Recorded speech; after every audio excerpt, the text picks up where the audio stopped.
नमस्कार मैत्रिणींनो, स्वामी तुमच्या सर्व इच्छा पूर्ण करू. तर आज आपण पाहणार आहोत 25.2.1 जे नवीन अपडेट आलं आहे. तर मी काल तुम्हाला फक्त तोंडी सांगितलेलं की काय काय अपडेट आलेत. तर आज मी ते तुम्हाला दाखवते आणि आपण पाहूया की काय काय अपडेट आले ते. चला मग. तर सर्वात पहिला आपल्याला पोषण ट्रॅकरवरती क्लिक करून घ्यायचं आहे. बघा मैत्रिणींनो, तुम्हाला इथे दिसत असेल तर इथे आता आपलं पहिला इथे साठा रजिस्टर होतं ते येतं नाही आहे. नंतर फॅमिली सर्वे होता ते सुद्धा इथून निघालेलं आहे आणि त्या जागेवरती आता पर्यवेक्षिकेद्वारे पडताळणी, येणारा काळ, लाभार्थी बदल आणि बेनिफिशरी इंटरफेस रिक्वेस्ट. हे बघा नवीन आले बेनिफिशरी इंटरफेस रिक्वेस्ट. तर आता इथे मी क्लिक करते. बघू इथे काय दिसतं. तर इथे काहीच आलं नाही आहे. बेनिफिशरी इंटरफेस रिक्वेस्ट काहीच नाही आहे. तर नील आहे, नो पेंडिंग रिक्वेस्ट. पर्यवेक्षिकेद्वारे तिथे सुद्धा नो रेकॉर्ड फाउंड आहे. इकडे जे आहे दैनंदिन मार्गनिरीक्षण तिथे क्लिक करूया. आपण THRवर जाणार आहोत. जे रिकॅप्चरसाठी अपडेट आलेलं आहे ते काय आहे ते समजून घेऊया. तर आपण पहिला THRवरती क्लिक करायचो आणि THR भरताना आपण 25 दिवस किंवा जे कोणाकडे 2 पॅकेटं कोणाकडे 4 पॅकेटं असं आपण तिथे फिलअप करून नंतर जरी फोटो कॅप्चर होत नव्हता तरी आपण तिथे सबमिट करून THR आपण अपलोड करत होतो. आणि नंतर मग पुन्हा आपल्या बेनिफिशरीवरती जाऊन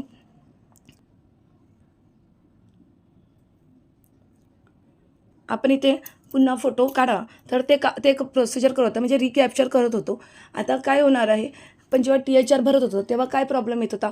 तर कधी फेस तीच लाभार्थी तेच आहेत पण फेस मॅच होत नव्हते, फेस कॅप्चर होत नव्हते. मग आपण काय करायचो आणि त्यावेळेला काय करायचो, फक्त THRच भरायचो आणि सबमिट करायचो. म्हणजे समजा 25 दिवस आहेत, 4 पॉकेट आहेत, तर ते भरून आपण सबमिट करत होतो. आणि फेस कॅप्चरसाठी आपण काय करायचो, रिकॅप्चर म्हणजे बेनिफिशरीमध्ये जाऊन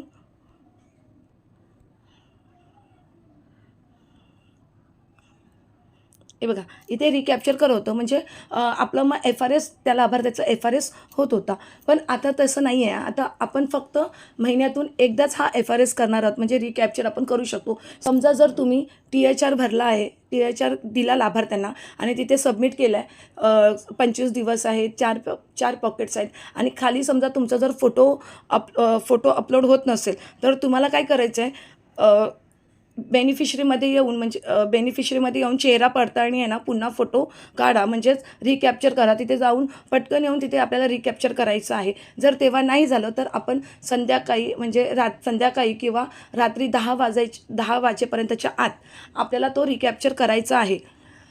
मैत्रीण लक्षात असू द्या, आपल्याला त्याच दिवशी समजा 1 तारखेला तुम्ही जर त्या लाभार्थीचा THR भरत आहात आणि त्याचा फेस समजा मॅच नाही झाला, तुम्हाला काही जरी प्रॉब्लेम आले तर तुम्ही त्याच एका दिवसामध्ये आपल्याला म्हणजे 1 तारखेमध्ये सकाळपासून रात्री 10 वाजेच्या आतमध्ये तुम्हाला रिकॅप्चर करायचं आहे. समजा जर तुम्ही दुसऱ्या दिवशी त्याचा रिकॅप्चर करण्यासाठी घेतलात तर तुमच्याकडचा तो ऑप्शन निघून जाणार आहे. हे बघा, जर तुम्ही दुसऱ्या दिवशी जर समजा तुम्ही THR दिला 1 तारखेला दिला, पण तुम्ही म्हणालात की माझा फेस कॅप्चर नाही झाला आहे आणि आता मला करायचं आहे दुसऱ्या दिवशी म्हणजे 2 तारखेला करायचं आहे किंवा 3 तारखेला करायचं आहे, जे आपण पहिला करत होतो. आता तसं होणार नाही आहे. आता आपल्याला त्याच दिवशी म्हणजे सकाळपासून ते रात्री 10 वाजेपर्यंतच्या आतमध्ये आपल्याला त्यांचा फेस रिकॅप्चर करून घ्यायचं आहे. आता दुसरं अपडेट आलेलं आहे ते आहे की eKYC आणि फोटो अपलोड करायचं. पहिलं काय होत होतं की आधार कार्ड असेल तरच गरोदर माता, स्तनदा माता आणि 0 ते 6 महिने मुलांचे पोषण ट्रॅकरवर नाव नोंदणी करू शकत होतो. पण आता तसं नाही आहे. आता आपण इतरही पुरावे टाकून त्यांचे नाव नोंदणी करू शकतो. जसं आता नवीन अपडेट जो आला आहे, तर समजा आता मला नाव नोंदणी करायची आहे तर मी इथे क्लिक करेन. नंतर मी प्रक्रियेवरती क्लिक करेन आणि त्यानंतर समजा आता मी संध्येचं नाव मला घालायचं आहे तर मी तिथे एक बाळ आहे, तिथे मग मी प्रक्रियेवरती क्लिक करेन. आता इथे जर त्यांचा आधार कार्ड असेल तर आपल्याला इथे टाकायचं आहे. मोबाईल नंबर असेल तर आपण इथे टाकून घेणार आहोत. पण ज्या लाभार्थ्यांकडे आधार कार्ड किंवा मोबाईल नंबर नाही आहे तर आपण काय करणार आहोत, अर्जदाराकडे आधार क्रमांक नाही ह्यावरती आपण क्लिक करणार आहोत. आता बघा ह्यावरती क्लिक केल्यावरती आता इकडे बघा, इथे आपल्याला मोबाईल नंबर टाकून घ्यायचा आहे.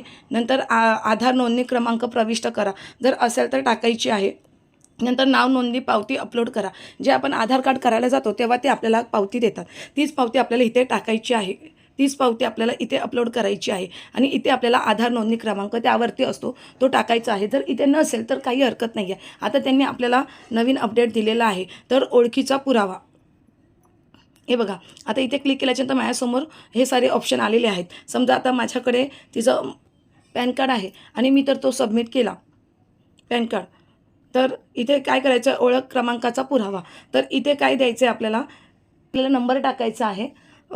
समजा पॅन कार्डवरती जो नंबर असेल तो नंबर आपण इथे टाकून घेणार आहोत आणि हे जे दिसतंय ओळखीचा पुरावा अपलोड करा. तर इथे जे ॲरो दिसतंय ना त्याच्यावरती आपल्याला क्लिक करायचं आहे. ह्याच्यावरती क्लिक केल्याच्यानंतर आपल्यासमोर कॅमेरा आणि गॅलरी असे 2 ऑप्शन येत आहेत. तर आपण कॅमेरामधून सुद्धा फोटो अपलोड करू शकतो किंवा गॅलरीमध्ये सुद्धा जर आपण पॅन कार्डचा फोटो घेतला असेल कुठेसुद्धा आपण त्याच्यातून अपलोड करू शकतो. समजा आता इथे बघा वाईल युजिंग ॲप,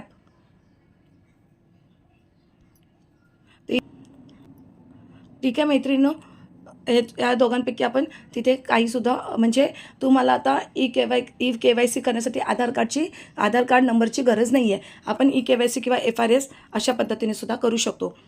आता दुसरं ऑप्शन आलेलं आहे, आपण मागे जाऊया. आता जेव्हा आपण THR भरतो किंवा जेव्हा आपण THR भरत होतो तेव्हा काय होत होतं, ग्लिच होत होतं. तो म्हणजे व्हाईट स्क्रीन कशी आपली व्हाईट दिसत होती, तर आता ती दिसणार नाही आहे. त्याच्यावरती सुद्धा अपडेट झालेला आहे की तुमचं आता हे व्यवस्थितपणे चालणार आहे. तिसरं ऑप्शन आहे आभा ID.